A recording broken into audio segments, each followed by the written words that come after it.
नमस्कार, आप देख रहे हैं न्यूज वन इंडिया। मैं हूं आपके साथ पूजा यादव। शुरुआत बड़ी खबर के साथ में करेंगे। बड़ी खबर इस बीच यूपी पश्चिम के बीजेपी नेताओं की बैठक खत्म हो चुकी है। बीजेपी प्रदेश संगठन महामंत्री धर्मपाल सैनी की अध्यक्षता में हुई बैठक लोकसभा और निकाय चुनाव को लेकर हुई अहम चर्चा। बैठक में पश्चिमी यूपी के कई बीजेपी अधिकारी रहे मौजूद है। बड़ी खबर इस बीच नोएडा से आपको बता दें, बीजेपी प्रदेश संगठन महामंत्री पहुंचे और बैठक ली है। पीयूष तिवारी मेरे साथ हैं, मेरे सहयोगी। पीयूष, क्या ज्यादा जानकारी आपके पास?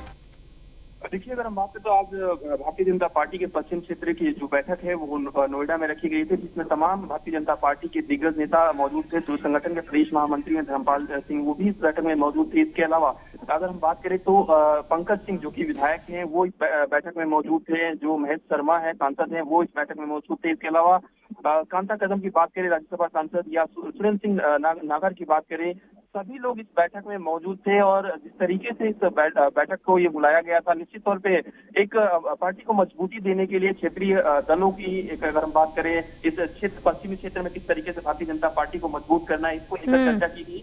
जो कि विधायक है पंकज सिंह, उन्होंने न्यूज वन इंडिया से बातचीत करते हुए कहा कि आमतौर पर ये बैठकें बुलाई जाती हैं, लेकिन ये जरूर है कि लोकसभा के चुनाव की तैयारी भारतीय जनता पार्टी ने अभी से शुरू कर दी है और इस विषय में भी चर्चा की है। इसके अलावा उन्होंने तमाम बातें की। उन्होंने कहा कि नीतीश कुमार कितने भी लामबंदी कर लें, इसका सीधा असर कोई भी भारतीय जनता पार्टी पर नहीं पड़ने वाला है, क्योंकि पश्चिमी क्षेत्र की बैठक थी तो इसमें तमाम संगठन के पदाधिकारी जुड़े हुए थे, बैठक में शामिल थे। थोड़ी देर पहले ये बैठक खत्म हुई थी। कई मुद्दों पर चर्चा हुई है कि किस तरीके से बूथ लेवल पर पश्चिमी क्षेत्रों में भारतीय जनता पार्टी को मजबूत करना है।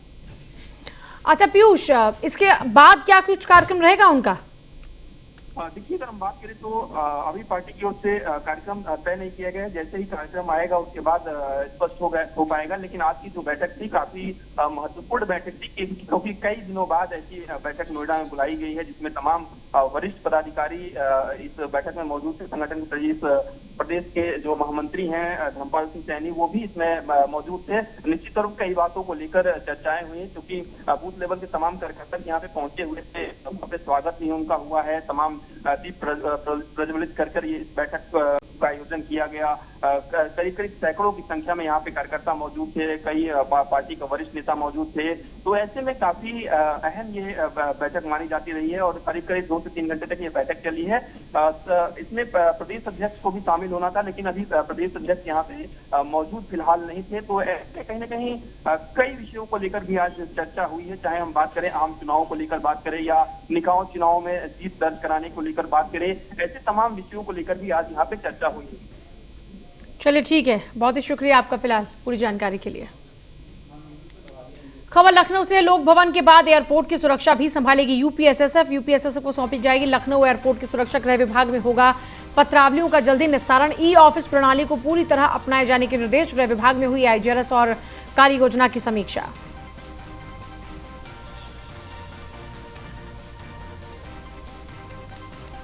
गृह विभाग में पत्रावलियों का जल्द ही निस्तारण होगा। ई ऑफिस प्रणाली को पूरी तरह अपनाए जाने के निर्देश। गृह विभाग में आईजीआरएस और कार्य योजना की समीक्षा हुई। लोक भवन के बाद एयरपोर्ट की सुरक्षा भी संभालेगी यूपीएसएसएफ। यूपीएसएसएफ को सौंपी जाएगी लखनऊ एयरपोर्ट की सुरक्षा। एसके वाजपेयी मेरे साथ। एसके, ज्यादा जानकारी चाहेंगे आपसे? बिल्कुल, निश्चित तौर पर उत्तर प्रदेश सरकार की तरफ से Uttar Pradesh special security force का गठन किया गया था, जिसको लेकर लगातार उत्तर प्रदेश सरकार कोशिश कर रही थी कि जल्द से जल्द उनकी बटालियन बने और तैनाती दी जाए। हालांकि पहले ही तैनाती उत्तर प्रदेश लोक भवन की सुरक्षा में लगाई गई है, जहां 3 गेट पर अलग अलग 5-5 की टुकड़ियों में 3 टुकड़ियां लोक भवन में लगाई गई हैं। दूसरी बड़ी सुरक्षा जो कि लखनऊ के अंतरराष्ट्रीय अमौसी एयरपोर्ट को लेकर है, जिसको लेकर भी उत्तर प्रदेश के गृह विभाग ने प्रस्ताव तैयार कर लिया है और बहुत जल्द ही हमको अमौसी एयरपोर्ट की सुरक्षा में भी उत्तर प्रदेश एसएसएफ के जवान लगे हुए दिखाई देंगे। सीधे तौर पर उत्तर प्रदेश सरकार लगातार कोशिश कर रही है कि ऐसे जो सार्वजनिक स्थान है या जो भी सेंसिटिव जोन्स हैं, वहां पर यूपीएसएसएफ को तैनात किया जाए, ताकि उत्तर प्रदेश सरकार की अपनी खुद की सुरक्षा हो। जो सीआईएसएफ है उसकी तर्ज पर ही उत्तर प्रदेश सरकार ने यूपीएसएसएफ का गठन किया है और निश्चित तौर पर ऐसे संवेदनशील और सुरक्षा की दृष्टि से महत्वपूर्ण स्थानों पर लगातार यूपीएसएसएफ की तैनाती की जा रही है, जिसमें दूसरा महत्वपूर्ण स्थान होगा लखनऊ का अंतर्राष्ट्रीय एयरपोर्ट, जहां पर इसकी तैनाती करने को लेकर उत्तर प्रदेश गृह विभाग प्रस्ताव तैयार करके शासन को भेजने जा रहा है। जी अच्छा, क्योंकि अब यूपीएसएससी भी जिम्मेदारी संभालेगा, यूपीएसएसएफ को इस जिम्मेदारी मिलने के बाद सुरक्षा और कितनी बेहतर हो जाएगी?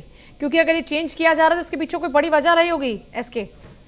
बिल्कुल निश्चित तौर पर अगर हम देखें तो ज्यादातर जो एयरपोर्ट्स हैं वहां पर सीआईएसएफ जो कि सेंट्रल की एजेंसी है वो सुरक्षा के इंतजाम देखती है, क्योंकि अगर हम लखनऊ एयरपोर्ट की बात करें तो वो अडानी ग्रुप के पास है और वो कोशिश कर रहे थे कि प्राइवेट सेक्टर की जो एजेंसीज हैं वो इस सुरक्षा का जिम्मा संभालें। हालांकि उत्तर प्रदेश सरकार चाहती है कि एयरपोर्ट जैसे संवेदनशील स्थानों पर बेहतर सिक्योरिटी की व्यवस्था हो, जिसको लेकर यूपीएसएसएफ की सुरक्षा व्यवस्था वहां पर दी जा रही है, क्योंकि यूपीएसएसएफ में जो जवान होते हैं वो पुलिस के बेहतर जो रूट होते हैं उनको उसमें चयनित किया जाता है और कहीं न कहीं उनको ट्रेन करने के बाद एक कमांडो की तरह है उनको ट्रेनिंग होती है, जिसके बाद उनकी तैनाती दी जाती है। तो निश्चित तौर पर एक महत्वपूर्ण निर्णय उत्तर प्रदेश सरकार लेने जा रही है, जिसमें लखनऊ जो एयरपोर्ट होगा अब यूपीएसएसएफ के घेरे में होगा, ताकि सुरक्षा व्यवस्था पूरी तरीके से चाक चौबंद रहे। चलिए ठीक है, बहुत ही शुक्रिया आपका फिलहाल पूरी जानकारी के लिए। 2 दिवसीय गोरखपुर दौरे पर सीएम योगी आदित्यनाथ। सीएम योगी ने की गुरु गोरखनाथ की पूजा अर्चना, महंत अवैधनाथ जी की समाधि पर भी की पूजा। श्री राम कथा में शामिल हुए सीएम योगी आदित्यनाथ। महंत दिग्विजयनाथ की पुण्यतिथि पर साप्ताहिक कार्यक्रम, महंत अवैधनाथ की पुण्यतिथि पर साप्ताहिक कार्यक्रम।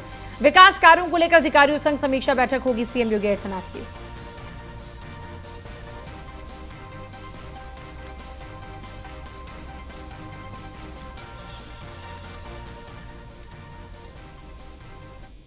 न्यूज 1 इंडिया की खबर का बड़ा असर, बिना एनओसी के चल रहे अस्पतालों की दिखाई थी खबर। अग्निशमन विभाग ने 54 अस्पतालों को भेजा नोटिस।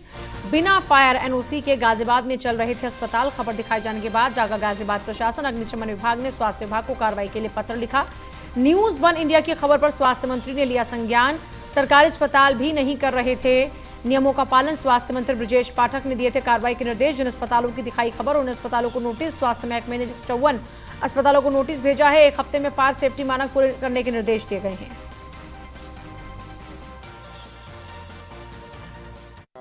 फायर डिपार्टमेंट से आया था कि इनके जो इनके पास नहीं है फैसिलिटी फायर, तो उसके सापेक्ष में इनको हफ्ते भर का नोटिस दिया गया है कि वो अपने जो डॉक्यूमेंट्स लेके वो दिखाएं हमें। जैसे ऑनलाइन जो उन्होंने एप्लीकेशन डाल रखी है वो सब में उनके पास है उसका।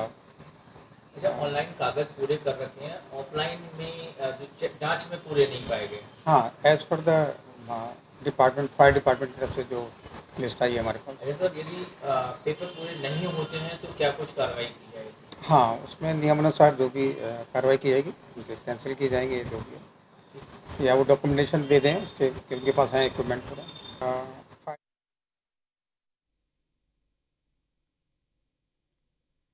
खबर दिखाए जाने के बाद गाजियाबाद प्रशासन जागा। देखिए, हमारी पूरी टीम पहुंची, ब्रजेश ने, आप देख रहे हैं, पूरी पड़ताल की और यहां पर जाना कि क्या कुछ हालात हैं, किस तरीके से अस्पताल तमाम मानकों को दरकिनार करते हुए यहां पर लोगों की जिंदगी को खतरे में डाल रहे हैं। आपको इससे पहले लखनऊ के होटल में लगी आग भी याद होगी, जहां पर लोगों की जान चली गई थी। लापरवाही किसी की और जान कई दफा किसी और की चली जाती है। ऐसे में हमारी टीम निकली, न्यूज 1 इंडिया की टीम, रियलिटी चेक के लिए, और हमने जाना कि अस्पताल किस तरीके से तमाम जो मापदंड हैं उनको पूरा नहीं कर रहे हैं और बगैर फायर एनओसी के ही कई अस्पताल चल रहे थे। उनका नाम भी हमने आपको बताया और उसमें कई नामी अस्पताल भी हैं जिनके पास फायर एनओसी ही नहीं है। न्यूज 1 इंडिया की खबर का बड़ा असर, खुद उत्तर प्रदेश के डिप्टी सीएम ब्रजेश पाठक ने सरकारी अस्पतालों का संज्ञान लिया और बड़ी बात यह है कि 154 अस्पतालों को नोटिस जारी हुआ है अग्निशमन विभाग की ओर से, क्योंकि इनके पास में फायर एनओसी नहीं थी। यानी बिना फायर एनओसी के ही ये लोग अपना अस्पताल चला रहे थे और बड़े बड़े नाम हैं, ऐसा नहीं कि यहाँ पर, लेकिन देखिए नाम बड़े और दर्शन छोटे। आप लोगों की जिंदगी के साथ खिलवाड़ कर रहे हैं। अग्निशमन विभाग ने स्वास्थ्य विभाग को कार्रवाई के लिए पत्र भी लिखा है कि स्वास्थ्य महकमा इस पर कोई एक्शन ले, क्योंकि उनके पास एक्शन लेने की पावर नहीं है। न्यूज 1 इंडिया की टीम ने लगातार जाकर पड़ताल की और खुद ब्रजेश पाठक ने भी कार्रवाई के निर्देश दिए। जिन अस्पतालों की दिखाई खबर उन अस्पतालों को नोटिस, स्वास्थ्य महकमे ने 154 अस्पतालों को नोटिस भेजा है। देखिए, अस्पताल जिनके पास एनओसी है उनमें नाम है Yashoda super speciality hospital, healing tree hospital. अब ये वो हॉस्पिटल है जिनके पास में एनओसी है। इसके अलावा मैक्स सुपर स्पेशलिटी हॉस्पिटल के पास भी एनओसी है और जीवन ज्योति हॉस्पिटल के पास भी फायर एनओसी है। Vardhman nursing home private limited, ये वो अस्पताल है जहां पर एनओसी हैं। सर्वोदय अस्पताल, एटलांटा हॉस्पिटल, इनके पास एनओसी है, ये उन अस्पतालों की सूची में है। और ये अब जिनके पास नहीं है इनमें नाम है GEO hospital, new Asian hospital, in hospital के पास में एनओसी नहीं है। शिवम हॉस्पिटल के पास भी एनओसी नहीं है। नितिक्षा हॉस्पिटल के पास भी एनओसी नहीं है। इसमें जो नाम आता है वो है पोद्दार नर्सिंग होम का भी। पोद्दार नर्सिंग होम के पास भी फायर एनओसी नहीं है। फिर नाम आता है श्री तिरुपति हॉस्पिटल, श्री संजीवनी हॉस्पिटल,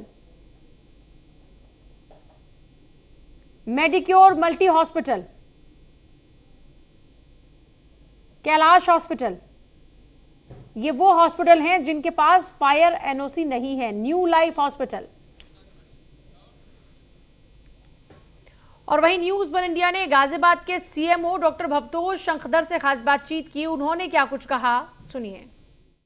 इस वक्त हमारे साथ सीएमओ मौजूद हैं। अध्यक्ष और उनके सचिव, उनको भी सूचित कर दिया गया है कि जिनके भी वो हैं वो रहते हैं। और पोर्टल पर जो लोग अप्लाई करते हैं, जिनके पेपर्स नहीं होते, जो नियमानुसार रहता है, उसी का ही रजिस्ट्रेशन किया जाता है। एक सवाल और है जो न्यूज़ वन इंडिया शुरू से उठा रहा है कि अगर किसी के पास फायर एनओसी नहीं है तो फिर उसको सीएमओ ऑफिस की तरफ से किस वजह से रजिस्ट्रेशन किया जाता है और किस वजह से उसको लाइसेंस दे दिया जाता है। एक गवर्नमेंट की जो रूलिंग्स हैं, जो रजिस्ट्रेशन करते हैं नोडल सर, वो गवर्नमेंट की रूलिंग है, रूलिंग के अनुसार से रजिस्ट्रेशन करते हैं। सर, इसमें ऐसा तो कुछ नहीं है कि फायर एनओसी के बिना रजिस्ट्रेशन मिल सकता है? कुछ उनके लिए नॉर्म्स है गवर्नमेंट के कि अगर आपके पास फायर के एक्सटिंग्विशर लगे हुए हैं और उनकी फोटोज जमा करते हैं उसके साथ में, तो उनके रजिस्ट्रेशन किए जा सकते हैं। मतलब एनओसी की जरूरत के बिना भी नहीं, वो लगे हुए उनके चाहिए, दिखते हुए नहीं चाहिए, एक्सटिंग्विशर लगे हुए अस्पताल में। अच्छा सर, एक आखिरी सवाल ये भी है, तो ऐसे भी हॉस्पिटल ऐसे हैं जिनका रजिस्ट्रेशन नहीं है, फायर एनओसी भी नहीं है, लेकिन पिछले कई सालों से धड़ल्ले से चल रहे हैं। नहीं, अब ऐसे इन पे सब पे कार्रवाई की जाती है। अगर आपके कोई संज्ञान में हो आपके माध्यम, तो उसको नोडल को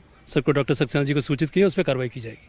तो बिल्कुल देखिए, ये थे हमारे साथ भवतोष शंकर, जिन्होंने बताया कि किस तरह से लगातार अब कार्रवाई हो रही है। बहरहाल ये न्यूज़ वन इंडिया की मुहिम ही है जो लगातार इस तरह से स्वास्थ्य विभाग अब इन अवैध अस्पतालों पर कार्य कर रहा है।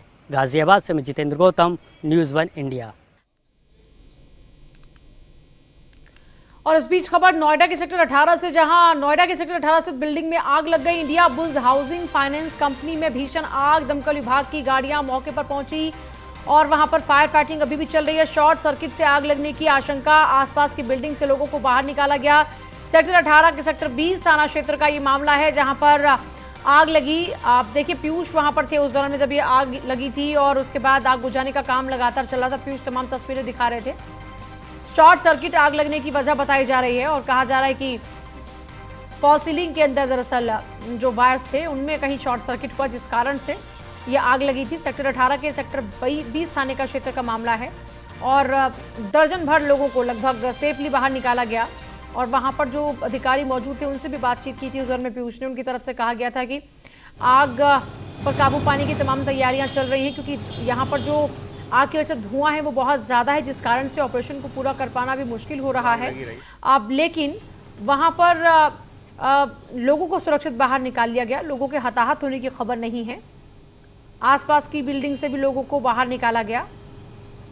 सेक्टर 18 के सेक्टर 20 थाना क्षेत्र का मामला है, जहाँ पर ये आग लगी थी। सेकंड और थर्ड फ्लोर पर ये आग लगी थी। सेकंड फ्लोर से आग लगनी शुरू हुई थी, थर्ड फ्लोर तक जानी शुरू हो चुकी थी और लेकिन सेफली लोगों को बाहर निकाला गया। India bulls housing finance company है, अब यहाँ पर जो जिसका ऑफिस है वहीं पर आग लगी है शॉर्ट सर्किट की वजह से, जो अभी तक बताया जा रहा है।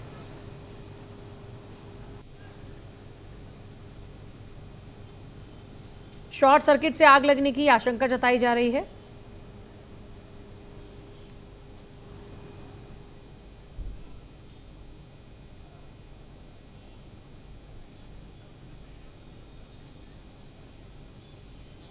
तस्वीरें भी देखिए लगातार आपको दिखा रहे हैं। फिलहाल ये तस्वीरें सेक्टर 18 की हैं, जहां पर बिल्डिंग में आग लगी। वहां पर आप देख भी सकते हैं ये धुआं बाहर निकलता हुआ। India bulls housing finance company में ये आग लगी थी। लोगों को सुरक्षित यहां से बाहर निकाला गया। मशक्कत करनी पड़ी लोगों को बाहर निकालने में, लेकिन अच्छी बात यह रही कि सभी लोगों को सेफली यहाँ पे बाहर निकाला गया। अब किसी के हताहत होने की खबर नहीं है। ज़्यादा जानकारी पीयूष दे रहे हैं। पीयूष, जी बिल्कुल, देखिए नोएडा के सेक्टर 18 में एक बिल्डिंग में आग लगी थी और जिस तरीके से वहां पे रेस्क्यू का काम किया गया, तत्काल फायर सर्विस को फोन किया गया, वहां पे तमाम अधिकारी पहुंच गए और जिस तरीके से रेस्क्यू का काम हुआ, करीब करीब 8 से 10 लोगों को वहां पे निकाला गया और सुरक्षित तरीके से निकाला गया। हालांकि अभी भी धुएं के गुब्बार हल्के फुल्के वहां पे हैं, लेकिन रेस्क्यू का काम पूरा हो चुका है और निश्चित तौर पे कहीं ना कहीं जिस तरीके से अधिकारियों ने वहां पे काम किया, फौरन वहां पे सहायता पहुंचाई, उसके बाद वहां पे यकीनन काबू पा लिया गया है। और अभी फिलहाल की बात करें तो अभी भी कई जगहों से धुएं के गुब्बार निकल रहे हैं, लेकिन फिलहाल राहत की बात यह है कि किसी के भी हताहत होने की खबर अभी तक नहीं आई है। चलिए ठीक है पीयूष, बहुत शुक्रिया। और रुकने बहुत ही छोटे से ब्रेक के लिए।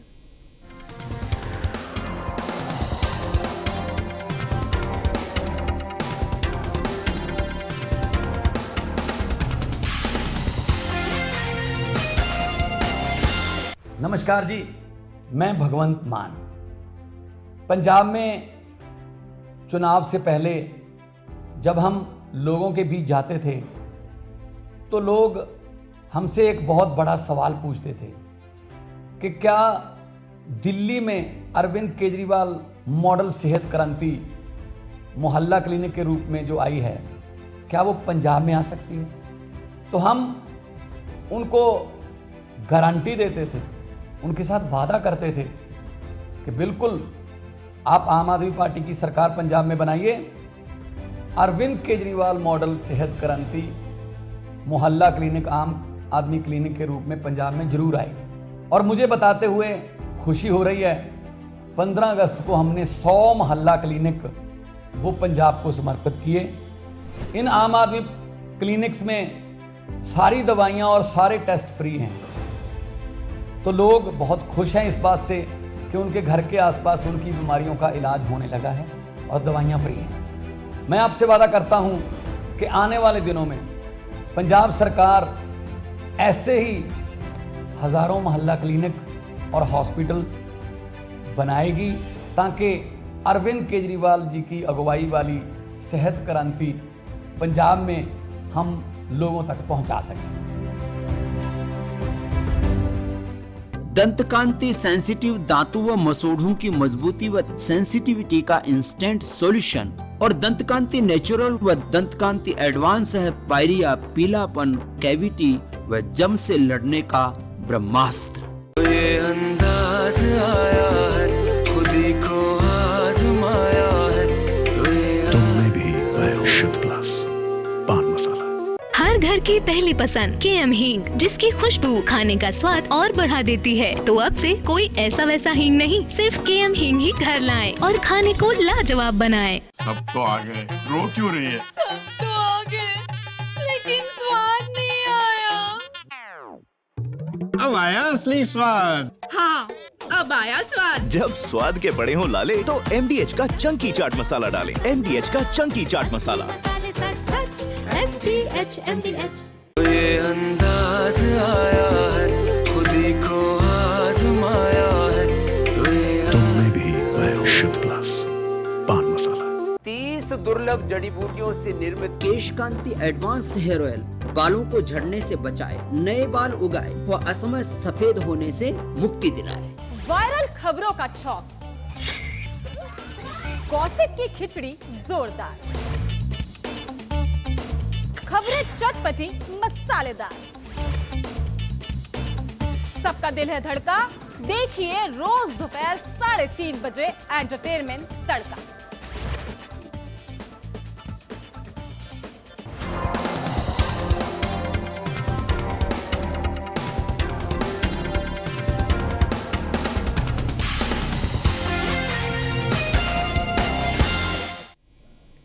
हापुड़ में शिक्षा के नाम पर छात्रों के भविष्य के साथ खिलवाड़ हो रहा है। पढ़ाई की जगह बच्चों से उठाई जा रही हैं चावल की बोरियां स्कूल से ले जाते वक्त छात्र कैमरे में कैद हो गए। टीचर के कहने पर ही छात्र चावल की बोरियां उठा रहे। रोजाना अलग अलग छात्रों का होता है बोरी उठाने पर नंबर। बीएसए अर्चना वर्मा की लापरवाही दे सकती है किसी हादसे को न्योता। बीएसए अर्चना वर्मा हापुड़ जिले के स्कूलों का नहीं करती निरीक्षण। एसी कमरे से बाहर निकलने में बीएसए को परेशानी होती है। सिविलियन उच्च प्राथमिक स्कूल लुखराड़ा का मामला है।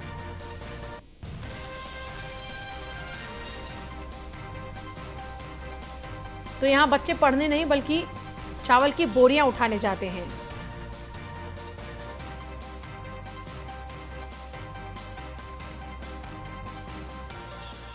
किसने बोला था आपसे? मैम जी ने। क्या कहा था? इसे ले जाओ नाच। इसमें क्या है? चावल।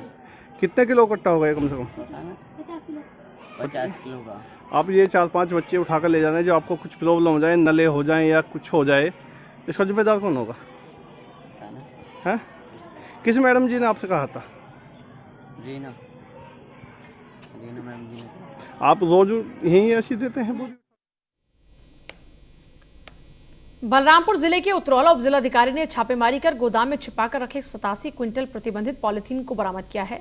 बरामद पॉलिथीन की कीमत करीब 2 करोड़ रुपए बताई जा रही है। उपजिलाधिकारी को सूचना मिली थी कि उतरौला नकापुर मार्ग पर एक गोदाम पर प्रतिबंधित सिंगल यूज पॉलिथीन उतारा जा रहा है। सूचना मिलने पर नगर पालिका परिषद के अधिशासी अधिकारी की टीम के साथ ही छापेमारी की गई।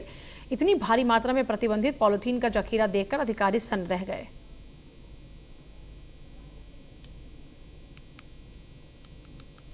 आज सुबह सूचना प्राप्त हुई कि उतरौला चौराहे के पास पूजा ट्रेडर्स पे सिंगल यूज पॉलीथीन उतारा जा रहा है। इसी क्रम में मैं स्वयं शासी अभियंता के साथ और थाना पुलिस के साथ वहाँ पे मौके पहुँचा। एक ट्रक से पॉलीथीन उतारी जा रही थी और उसके बाद जब गोदाम का लोगों ने निरीक्षण किया तो उसमें लगभग 187 कुंटल सिंगल यूज पॉलीथीन मिली, जिसको जब्त करके और नगर पालिका में रखवा दिया गया।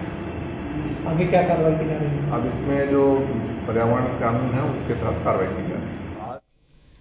राजनीतिक फंडिंग पर देश भर में इनकम टैक्स की रेड, आरोपियों के खिलाफ इनकम टैक्स की सबसे बड़ी कार्रवाई। यूपी, उत्तराखंड समेत कई राज्यों में हो रही छापेमारी। देश भर में करीब 100 ठिकानों पर एक साथ आईटी की रेड। यूपी के 24 से ज्यादा ठिकानों पर आईटी की रेड जारी है। हुसैनगंज में गोपाल राय के घर पर भी आईटी की रेड। एनजीओ बनाकर ब्लैक मनी को वाइट करने के आरोप है। राजनीतिक दल के नाम पर चंदे का आरोप। छापेमारी में अखिलेश यादव के करीबी रहे गोपाल राय पर शिकंजा। कानपुर में बसपा के पूर्व नेता के घर पर पहुंची आयकर की टीम। चुनाव में चंदे के मामले में आयकर टीम कर रही है पड़ताल। आप देखिए, इस नेता का एनआरएचएम घोटाले में भी नाम आया था। काकादेव में एक अधिवक्ता के घर पर भी पड़ताल चल रही है। छत्तीसगढ़, गोवा, राजस्थान, एमपी से लेकर गुजरात तक रेड जारी है।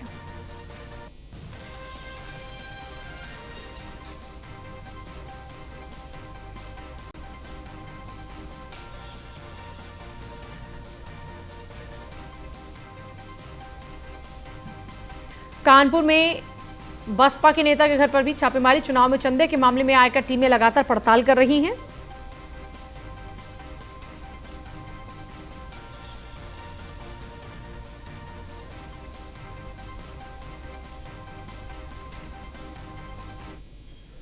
केंद्रीय लोक शिकायत एवं जांच संस्थान के नेशनल चेयरमैन हैं ये।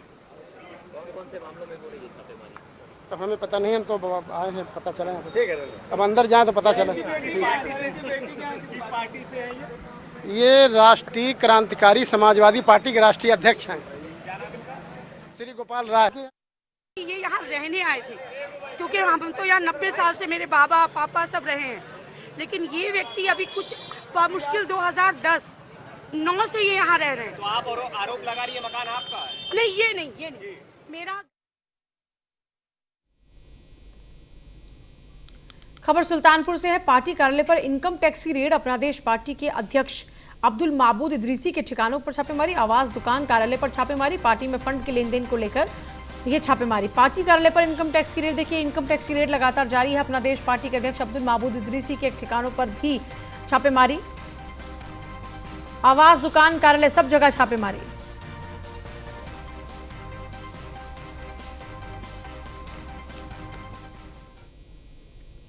और फिलहाल आपसे ले रहे हैं इजाजत। आगे भी तमाम खबरों के लिए आप देखते रहे न्यूज़ 1 इंडिया। नमस्कार।